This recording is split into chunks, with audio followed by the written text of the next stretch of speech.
c'est la bonne nouvelle que vous attendez tous. Il y a moins bon. À qui tu connais? Au côté du bousseau.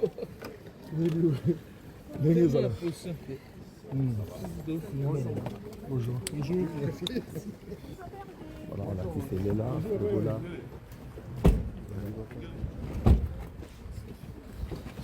Bah oui.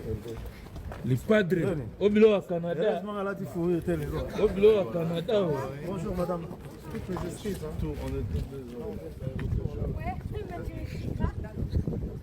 David.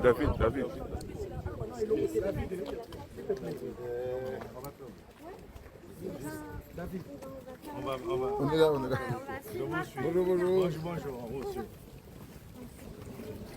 Téléphone, fais la zoom, fais la zoom, téléphone. Vous avez la zoom téléphone.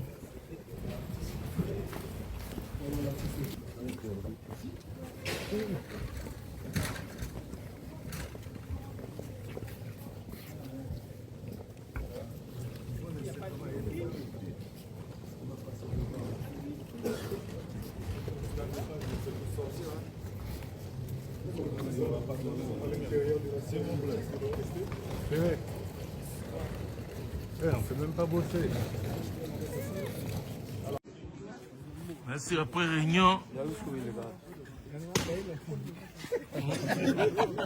Ma TVB.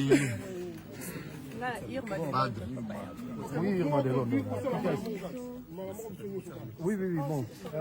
Laurent. Ouais, tendance. Laurent. Ah, ouais, c'est pas ça.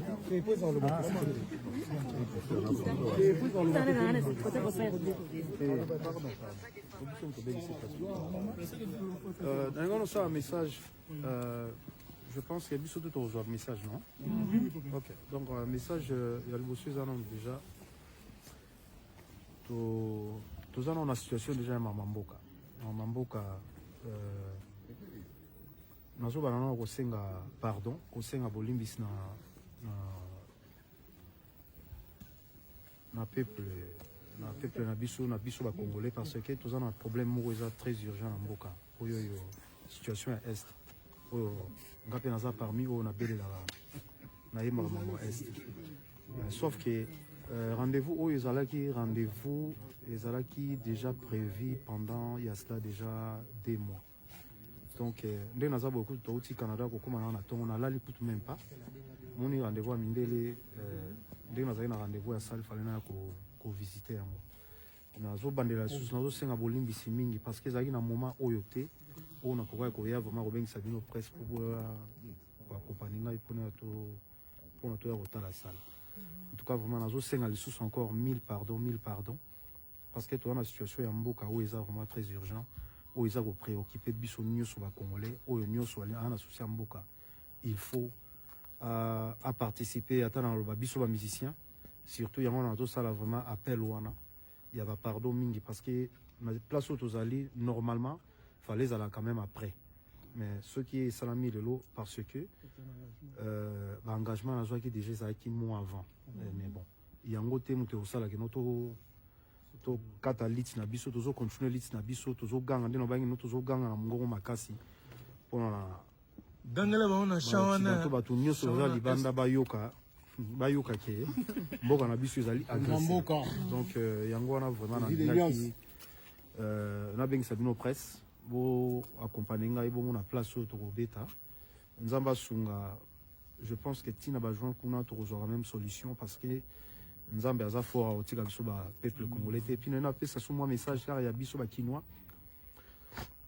c'est bien ndenge toujours bima ya ko marché mais mboka na biso nano etelemi penza te bongi nano penza te so biso moko to bandi suko pied to bebisa ngoli susu donc biso moko tango toujours ça la marche, tout est barobaté là, où il y a bisomoko. Parce que les lots, ceux qui sont quand même propre, c'est grâce à nous-mêmes les Congolais.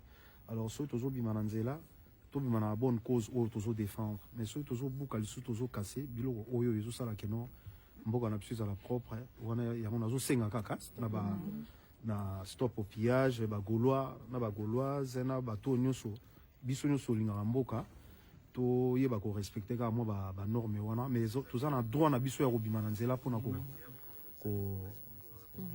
manifester na makambo nyonso eza koleka. Donc vraiment na remercier bino na ndenge boye et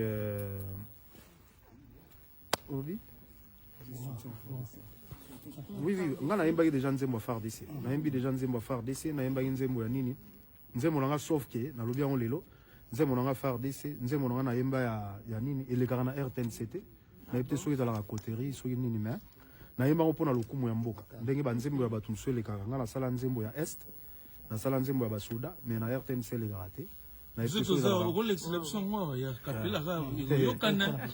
soki ezalaka ba complot mais biso nyonso tozo plaider cause ya mboka.